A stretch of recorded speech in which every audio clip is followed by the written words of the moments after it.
अस्सलामुअलैकुम। Welcome back to my YouTube channel craze to shine. कैसे हैं आप सब लोग मेरे नाइन्थ क्लास के दोस्तों। तो लास्ट लेक्चर उम्मीद है कि आपने सुना होगा, और जैसे मैं आपको बताता चलूं कि ये हमारी सीरीज़ है जिसमें हम केमिस्ट्री 9 क्लास को completely A to Z study कर रहे हैं। मैं इंग्लिश टेक्स्ट पढ़ता हूँ, साथ उसकी ट्रांसलेशन आपको बताता हूँ, और जहाँ कहीं पे कोई शॉर्ट क्वेश्चन एमसीक्यू या लॉन्ग क्वेश्चन होता है तो साथ साथ उसके निशान भी लगवाते हैं, आपको समझाता भी हूँ। शुरू करते हैं आज का हमारा दूसरा टॉपिक। ये टॉपिक है कुछ बेसिक डेफिनेशंस का। तो first of all matter. Matter अच्छा, मादा क्या होता है? आपके आसपास जो कुछ भी है, यानी हर वो चीज़ जिसका कोई वज़न है या वो जगह घेरती है उसे मादा कहते हैं। बट आपसे एक क्वेश्चन है, क्या हमारे पास हमारे आसपास कुछ ऐसा भी है जिसका वज़न भी ना हो और वो जगह भी ना घेरती हो? आप अपने आसपास देख कर बताएं, क्या है कुछ ऐसा? आई थिंक आपको मिल गया होगा। और अगर आप कहीं पे बाहर दिन के वक्त या वीडियो देख रहे हैं तो आपको धूप ज़रूर नज़र आ रही होगी। तो लाइट लाइट देखें, लाइट का मास नहीं है और वो जगह भी नहीं घेरती, तो ये मादा नहीं है। तो फिर ये क्या है? अगर ये मादा नहीं है तो क्या है? यस, यू आर राइट, यानी ये मादा नहीं है। This one is known as energy. तो इस तरह हम अपनी पूरी कायनात में देखें तो हमें सिर्फ दो ही चीज़ें नज़र आती हैं, या मादा या फिर एनर्जी। यानी हमारी पूरी कायनात सिर्फ मादा और एनर्जी से ही मिलकर बनी है, या यूं कह लेंगे अभी तक हमें यही पता है। मैटर क्या होता है? Matter is simply defined as, matter को आप बस ये डिफाइन कर सकते हो कि एनीथिंग, कोई भी चीज़ दैट हैज़ मास, जिसका वजन है, एंड ऑक्यूपाइज स्पेस, और वो जगह घेरती है। आर बॉडीज, हमारी पूरा जिस्म, as well as all the thing around us, यानी हमारे आसपास जो कुछ भी है, are the examples of matter. वो सब के सब मादा की एग्जाम्पल है। इन केमिस्ट्री में वो स्टडी हम पढ़ते हैं all topics, all types of matter, हर तरह के मैटर के बारे में, that can exist in any of the three physical state, यानी जो कि किस इन तीनों फिजिकल स्टेट में किसी में भी पाया जाता है। बट आपको यहाँ पे करेक्ट करता चलूँ कि अब मादा की आपको पता है कि तीन फिजिकल स्टेट नहीं है, यानी सॉलिड, लिक्विड, गैस के बारे में तो सबको पता है। अब आपको ये भी मालूम होगा कि प्लाज्मा एक फोर्थ स्टेट ऑफ मैटर भी है। और अभी बिल्कुल recent study fifth state of matter के बारे में भी कुछ ना कुछ हमें बताती है, बट वो अभी इनिशियल स्टेजेस में है वो थ्योरी। इसके बारे में हम फिफ्थ स्टेट के बारे में तो बात नहीं करेंगे, बट फोर्थ स्टेट यानी मादा की चार फिजिकल तबाही हालतें होती हैं। उनमें पहला सॉलिड है, फिर लिक्विड है, फिर गैसेस है, एंड देन प्लाज्मा। अगर आप सॉलिड को गर्म करते हो, जैसे बर्फ़ है, उसे गर्म करोगे तो वो लिक्विड बनेगा, और अगर लिक्विड को आप हीट करते हो तो वो गैस बनेगी। और इवन कि जब आप गैस को गर्म करते हो, थोड़ा बहुत गर्म नहीं, अप टू 2000 डिग्री सेंटीग्रेड, जब वो एक गैस आयनिक, यानी उस गैस के सारे इलेक्ट्रॉन निकल जाएंगे, मतलब इलेक्ट्रॉन्स वैलेंस शेल से गैस के एटम में से निकल जाएंगे, मॉलिक्यूल्स में से निकल जाएंगे, तो वो स्टेट प्लाज्मा कहलाती है। A piece of matter in pure form, matter जो है वो दो तरह का होता है, खालिस और ना खालिस। तो pure form of matter is known as substance. मादा की खालिस हालत को आप शय कहते हैं, उर्दू में ये शय, सब्सटेंस मतलब शय। तो एवरी सब्सटेंस, हर शय, हैज़ अ फिक्स्ड कंपोजिशन। उसकी, क्योंकि इसे खालिस इसलिए कहते हैं, उसकी कोई ख़ास तरकीब होती है, कंपोजिशन होती है, और उसकी कोई स्पेसिफिक प्रॉपर्टीज़ होती हैं, और उसकी या करेक्टरिस्टिक्स होती हैं। देखो, आपके पास पानी है, वो एक सब्सटेंस है, क्योंकि पानी चाहे इस ज़मीन पर है या चाँद पर तो नहीं है, किसी और जगह पर, हमारी कायनात में किसी भी जगह पर कहीं पे पानी है तो उसकी कंपोजिशन H2O ही होगी।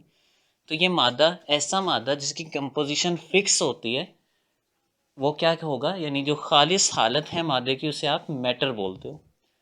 तो मैटर की कंपोजिशन भी, यानी सब्सटेंस की कंपोजिशन भी फिक्स होती है, जबकि उसकी जो करेक्टरिस्टिक्स हैं, खसूसियात हैं, वो भी फिक्स होंगी। वेयर एज इम्प्योर मैटर, जब अगर खालिस हालत है तो ना खालिस हालत भी होगी। हर चीज़ अपनी ज़िद से पहचानी जाती है। एक बड़ा फेमस सा प्रोवर्ब भी है कि वेयर एज इम्प्योर मैटर, कि जो ना खालिस मादा है, इस कॉल्ड मिक्सचर, उसे आप मिक्सचर कहते हो।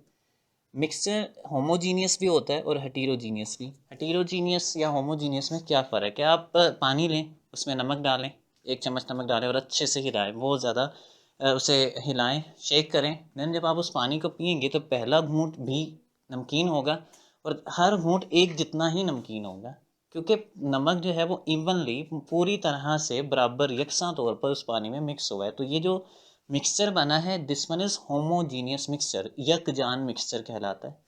आपने कभी देखा होगा कि जब मिस्त्री या मज़दूर जो है वो रेत में सीमेंट मिलाते हैं तो फिर उसे काफ़ी बार मिक्स करते हैं ताकि वो होमोजीनियस हो जाए। और हेटेरोजीनियस क्या एग्जांपल है कि आप दूध में चीनी डालते हैं, थोड़ा बहुत उसे हिलाएं, जब आप पहला सिप लेते हो लोगे ना तो वो नमकीन नहीं होता, मतलब इतना मीठा नहीं होता।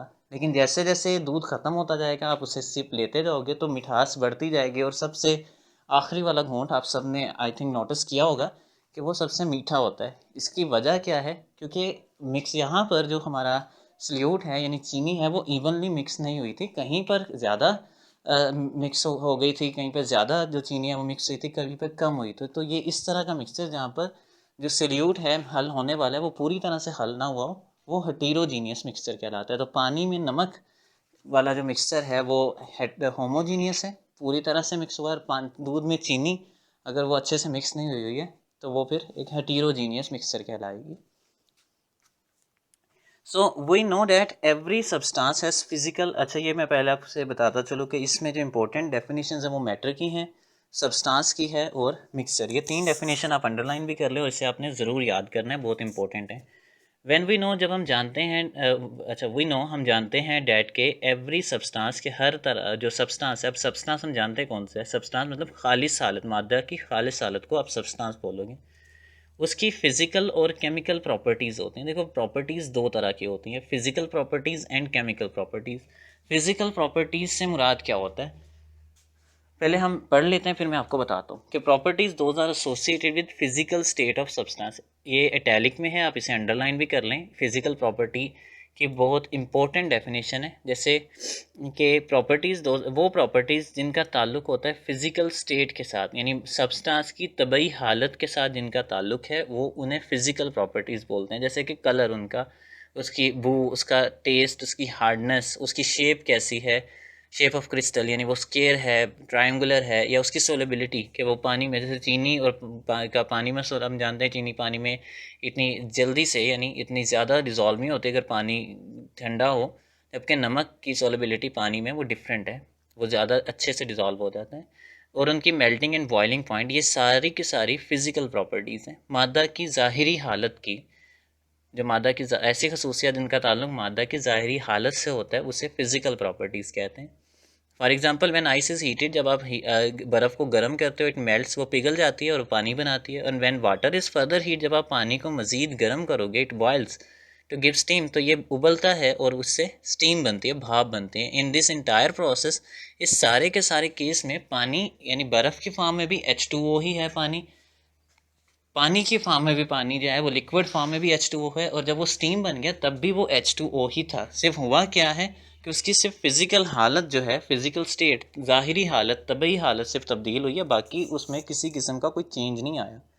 जबकि केमिकल कंपोजिशन उसकी remain the same. Chemical composition H2O ही है, चाहे वो पानी है, चाहे वो यानी बर्फ़ की फॉर्म में है, लिक्विड फॉर्म में है, या फिर स्टीम की फॉर्म में है, भाप की फॉर्म में।